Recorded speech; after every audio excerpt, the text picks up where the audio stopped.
Hello friends, सलाम नमस्ते सत श्री अकाल। की हाल चाल। होप करता हूँ आप सब बहुत बढ़िया होंगे। मैं हूँ अभी मेरठ में और आज के व्लॉग में हम लेने वाले हैं अपडेट दिल्ली को वाया मेरठ उत्तराखंड से जोड़ने वाला मेरठ पौड़ी नेशनल हाईवे 119 के बारे में। मेरठ से पौड़ी की जो कुल दूरी है वो है 237 किलोमीटर। अभी ये हाईवे 2 लेन का है और इस पूरे हाईवे को कई फेसेस में कंस्ट्रक्ट किया जाना है। आज के व्लॉग में हम अपडेट लेंगे मेरठ से भैंसुमा तक, जो कि इस हाईवे का फेज़ 1 है, जहाँ पे कंस्ट्रक्शन का काम स्टार्ट हो चुका है।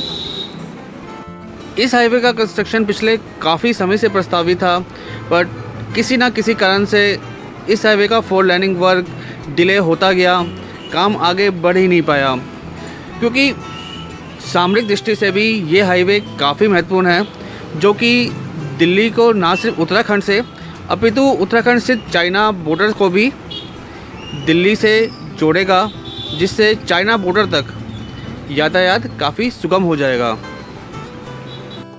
हालांकि अभी इस हाईवे पर मेरठ से नजीबाबाद लगभग 110 किलोमीटर तक ही 4 लेनिंग वर्क किया जाना है, जिसके लिए लगभग 95% लैंड एक्वायर कर ली गई है। 45 मीटर चौड़ा ये 4 लेन हाईवे का निर्माण किया जाना है और इसके साथ ही मेरठ से भैंसुमा और बिजनौर से नजीबाबाद तक इस हाईवे के 4 लेनिंग कंस्ट्रक्शन वर्क स्टार्ट हो भी चुका है और इसके निर्माण की जिम्मेदारी दी गई है पीएनसी इंफ्राटेक को लगभग 1300 करोड़ में। किसी भी हाईवे के निर्माण में जो सबसे बड़ी बाधा आती है वो आती है लैंड एक्विजिशन में, और वो भी तब बढ़ जाती है जब लैंड एक्वायर करनी हो आबादी क्षेत्र में। बट चूँकि आपको पहले ही बताया कि इस हाईवे पर 95% लैंड एक्विजिशन कर ली गई है, तो होप कर सकते हैं कि इस हाईवे के निर्माण में अब कोई बाधा नहीं आएगी और बहुत जल्द ये हाईवे तैयार हो जाएगा। आज़ादी के बाद सड़कों के हिसाब से मेरठ के लिए ये एक स्वर्णिम काल है, जिसमें मेरठ के चारों ओर हाईवेज़ और एक्सप्रेसवे का जाल बिछाया जा रहा है और उसी क्रम में जुड़ता है भारतमाला परियोजना के अंतर्गत बनने वाला ये मेरठ पौड़ी नेशनल हाईवे 119। और यहाँ पे आप देख सकते हैं राइट साइड में कितनी रोड वाइड कर ली गई है। वहाँ पे जो मिट्टी का भराव किया जाना था वो हो चुका है। हालांकि पहले ही ये हाईवे 2 लेन था, बट काफ़ी चौड़ा था और इतना ही चौड़ा जितना ये हाईवे पहले था उतना ही और जगह के हिसाब से ये वाइड किया जा रहा है। लगभग 45 मीटर ये हाईवे वाइड बनना है। लेफ़्ट साइड में मेरे पेपर मिल गांव सैनी गांव से पहले काली नदी पड़ती है, उससे पहले यहाँ पे थोड़ा सा इंडस्ट्रियल एरिया आता है ये। और कई मेरे भाइयों की जो पीछे क्वेश्चन थे जो पूछे गए थे कि इस हाईवे की ऊंचाई भी बढ़ाई जाएगी क्या, तो दोस्तों इस हाईवे की ऊंचाई नहीं बढ़ाई जाएगी। दोनों साइड पे जो लैंड फिलिंग करके ऊपर जाएगी तो लगभग 1 फुट के आसपास इस हाईवे की ऊंचाई बढ़ेगी, क्योंकि जो नया हाईवे बनेगा वो लगभग इस वाले हाईवे से 1 फुट ऊंचा होगा, तो ये वाला हाईवे भी बीच में ही एडजस्ट किया जाएगा। तो ये है अभी हम काली नदी के बने ब्रिज पर। काली नदी पर ये ब्रिज काफ़ी छोटा है, नैरो है, तो इसको भी तोड़कर दोबारा बनाया जाएगा। और काली नदी को पार करते ही हम पहुँचे हैं ग्राम सैनी में। ग्राम सैनी में अभी जैसा कि सुनने में आया है अभी लैंड एक्वायर नहीं हो पाई है पूरी, क्योंकि बिल्कुल आबादी एरिया है। कुछ प्रॉब्लम है, हालांकि नोटिस सब पर जा चुके हैं, अवार्ड हो चुके हैं, लेकिन अभी आपसी सहमति नहीं बन पाई है ज़मीन मालिकों में और NHAI में। इस वजह से यहाँ पर अभी तोड़फोड़ शुरू नहीं हो पाई है, पूरी रोड वाइडनिंग नहीं हो पाई है। पर जिन को मुआवजा मिल चुका है उन्होंने अपने जो मकान हैं रोड के ऊपर वो तोड़कर पीछे करने शुरू कर दिए हैं। आप देख भी सकते हैं लेफ़्ट राइट में थोड़े से ईंटों के ढेर लगे हैं, तो यहाँ पर तोड़फोड़ शुरू हो चुकी है। और गांव को पार करने के बाद यहाँ पर ज़मीन एक्वायर की कोई दिक्कत नहीं होती, क्योंकि खेती की ज़मीन फिर भी आसानी से मिल जाती है। आबादी क्षेत्र थोड़ी सी मुश्किल होती है। यहाँ पर रोड वाइड का कार्य चलता हुआ। सावन के महीने में जब कांवड़ यात्रा शुरू होती है, हालांकि पिछले वर्ष की भांति इस वर्ष भी कांवड़ यात्रा स्थगित कर दी गई है, बट जब कांवड़ यात्रा अपने चरम पर होती है तो दिल्ली से हरिद्वार जाने वाला सारा ट्रैफिक जो NH 58 का होता है वो इसी रोड पर डाइवर्ट हो जाता है, और बहुत मुश्किल होती है 2 लेन रोड पर उस ट्रैफिक को मैनेज करने के लिए। और आगे बढ़ते हुए हम ये पहुँचे हैं गांव इंचोली में, और यहाँ पर आप देख सकते हैं रोड वाइडनिंग के लिए काफ़ी तोड़फोड़ हो चुकी है। आबादी क्षेत्र में इसी वजह से काम थोड़ी देर से शुरू होता है, क्योंकि पहले लैंड एक्विजिशन के लिए सारे मकान तोड़े जाते हैं, उनको समय दिया जाता है अतिरिक्त कि वो अपने आप ही अपना जो निर्माण है, जो रोड पे आ गया है, जो नोटिस में आ गया है, वो तोड़ के पीछे कर लें। बट काफ़ी तोड़फोड़ यहाँ पे हो चुकी है, और तोड़फोड़ के बाद काफ़ी वाइड रोड दिखाई भी दे रही है। अब तो लेफ़्ट साइड में देखिए काफ़ी बड़ी प्रॉपर्टी थी जो कि काफ़ी पीछे हो गई है यहाँ पर अब।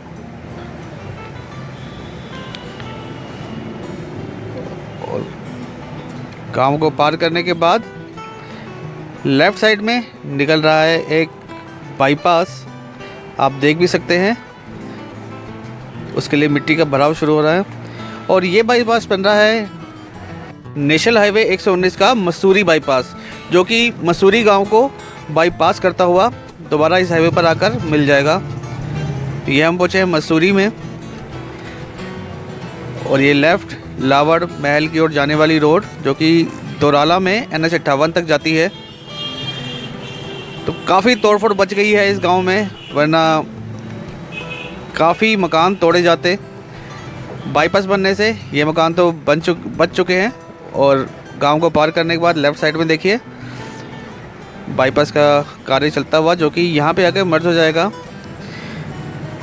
जहाँ से बाईपास शुरू होगा, जहाँ से बाईपास का एंड होना है, यहाँ पर भी ओवरब्रिज बनाए जाएंगे ताकि गांव के अंदर जाने वालों को कोई असुविधा ना हो। और उसके आगे एक बार फिर से रोड काफ़ी वाइड, अभी अंडर कंस्ट्रक्शन है, सिर्फ फिलिंग हुई है। इसके ऊपर अभी रोड़ी डाली जाएगी और उसके ऊपर सड़क का निर्माण होना है, और एक छोटा सा संकरा पुल जिसको भी तोड़ के दोबारा बनाया जाएगा। और उसके साथ ही चल रहा है निर्माण कार्य एक नए पुल बनाने का नाले के ऊपर। तो इसी तरह आप देख सकते हैं काम मेरठ से यहाँ तक लगातार चल रहा है। 45 मीटर चौड़ा ये हाईवे बनना है, और मसूरी से आगे आप देख सकते हैं यहाँ पर सड़क को कुछ ज़्यादा ही वाइड कर दिया गया है। दोनों साइड में लगभग 20 की रोड को ना गिने तो तब भी 45 मीटर से ज़्यादा यहाँ पे वाइड रोड है। जी हाँ, सही समझे। मेरठ की साइड से जब आप चलेंगे तो छोटे मवाना से पहले मसूरी को पार करने के बाद यहाँ बनेगा इस हाईवे का टोल प्लाज़ा। जी हाँ, अभी तक तो ये हाईवे जब तक 2 लेन था टोल फ्री था, बट इस हाईवे के 4 लेन होने के बाद अब इस हाईवे पर टोल टैक्स भी लगाया जाएगा। और यहाँ से देखिए एक थोड़ी लेफ़्ट साइड में निर्माण होता हुआ, और पूरा 4 लेन का निर्माण लेफ़्ट साइड में हो रहा है। 45 मीटर वाइड जो हाईवे बनना है वो पूरा लेफ़्ट साइड में उसका निर्माण कार्य चल रहा है, क्योंकि जिस रोड पर हम हैं ये यहाँ से जो अगर राइट जाएंगे तो आप मवाना की ओर चले जाएंगे, और लेफ़्ट साइड में जहाँ पर ये हाईवे का निर्माण हो रहा है ये मवाना बाईपास है, जो कि मवाना और गणेशपुर को बाईपास करता हुआ भैंसुमा में जाकर निकलेगा। और हालांकि आपको जानकारी दे दूं कि मवाना बाईपास पहले से अस्तित्व में है और ऑपरेशनल है, बट पहले ये 2 लेन का था और काफ़ी छोटा था 2 लेन के हिसाब से भी। बट अब चूँकि ये नेशनल हाईवे है और इस बाईपास को 4 लेन में कन्वर्ट किया जा रहा है, तो 45 मीटर चौड़ा बाईपास होगा ये, जिससे आसानी से आप मवाना को बाईपास करते हुए आगे की ओर बढ़ जाएंगे। और यहाँ पर मिट्टी की थोड़ी सी खुदाई हुई है जो सफाई की गई है, और यहाँ देखिए मिट्टी का रंग काला निकला है अंदर नीचे की साइड से। और काफ़ी खुदाई के बाद जो मिट्टी की फिलिंग कर दी गई है दोनों साइड में। तो सबसे पहले इस हाईवे के जो निर्माण में कार्य किया जा रहा है, हम मान सकते हैं कि सफाई के बाद जो मिट्टी की फिलिंग की जा रही है अभी, क्योंकि इसके बाद अभी ये खंभे बिजली के लगे हुए हैं, ये हटाए जाएंगे, उसके बाद ही सड़क निर्माण हो सकती है। और राइट साइड में लाइन से डंपर खड़े हुए हैं जो कि अपने कार्य की शुरुआत करेंगे। सुबह का भी टाइम है जल्दी का, तो अभी शायद कार्य शुरुआत नहीं हो पाई है। बट अब रोड देखिए, पहले कितनी सी रोड थी जिस पर हम चल रहे हैं और दोनों साइड क्या रोड है। और इस हाईवे की जद में आएंगे कई धार्मिक स्थल भी, जिसको यहाँ से हटाया जाएगा। और आगे जाते हुए लेफ़्ट में कोल और राइट साइड में मवाना के अंदर जाएगी रोड। और यहाँ पर इस चौराहे पर, हालांकि छोटा चौराहा है, पर फिर भी फ्लाईओवर का निर्माण किया जाएगा, एक अंडरपास बनाया जाएगा। ये बाईपास जो मवाना का बाईपास है, काफ़ी पहले इसका निर्माण किया गया था, जो कि जहाँ जगह मिली उस हिसाब से ही काफ़ी घुमाव इस हाईवे पर, इस बाईपास पर बनाए गए थे। बट अब चूँकि नया हाईवे बनाया जा रहा है, तो उस हिसाब से ही लैंड एक्वायर करके बिल्कुल सीधा बनाया जा रहा है। ये मध्य गंगा नहर जो कि यहाँ से निकल के मवाना के रोड, जो पुरानी रोड है, वहाँ पर भी जाएगी। और ये देखिए लेफ़्ट साइड में नया हाईवे बनता हुआ, और ये पुरानी रोड जो कि काफ़ी घुमाव के बाद दोबारा उसी हाईवे में मर्ज हो जानी है। लेकिन अब जो नया हाईवे बन रहा है वो बिल्कुल स्ट्रेट बनेगा, ताकि किसी भी प्रकार की ड्राइविंग में कोई दिक्कत ना हो। और आगे बढ़ते हैं, बाईपास पर भी हम पहुँचे हैं झुंझुनी गांव में। जो नया हाईवे बन रहा है वो झुंझुनी को बाईपास करता हुआ सीधा निकलेगा, क्योंकि काफ़ी तेज़ घुमाव, 3-4 तेज़ घुमाव से घूमते हुए हम इस गांव में पहुँचे हैं। Primary school Jhunjhuni. और झुंझुनी को पार करने के बाद जो झुंझुनी के बाईपास से करता हुआ ये हाईवे निकल रहा है, वो यहाँ पे आके मर्ज हो जाएगा। ये देखिए, उसके लिए कार्य चलता हुआ काफ़ी तेज़ गति से चल रहा है। बिजली के खंभे जब ये हटाए जाएंगे, उसके बाद यहाँ पर सड़क निर्माण भी शुरू हो जाएगा। इसी वर्ष मार्च में इसका निर्माण कार्य शुरू हुआ, और फिर कोरोना पैंडेमिक की वजह से उसका भी फ़र्क पड़ा, पर उसके बाद भी काम काफ़ी तेज़ गति से चलता हुआ। हालांकि मेरठ से बैसूमा तक जो सड़क निर्माण कार्य होना है वो यहीं तक ही होना है अभी फ़िलहाल। यहाँ से बिजनौर तक लगभग 40 किलोमीटर का पार्ट हसनापुर सेंचुरी में आता है, जहाँ वन विभाग की सहमति के बिना कोई भी निर्माण कार्य होना असंभव है, और इसके लिए कानून में भी कई बदलाव करने होंगे।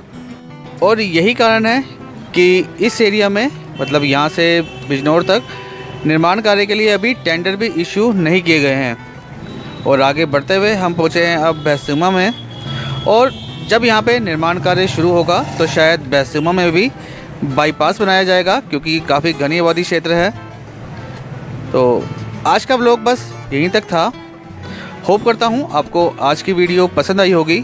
पसंद आई हो तो लाइक ज़रूर करें, शेयर ज़रूर करें, और चैनल को सब्सक्राइब करना ना भूलें। मिलते हैं बहुत जल्द अगली वीडियो में। Keep loving, keep supporting, till then, जय हिंद।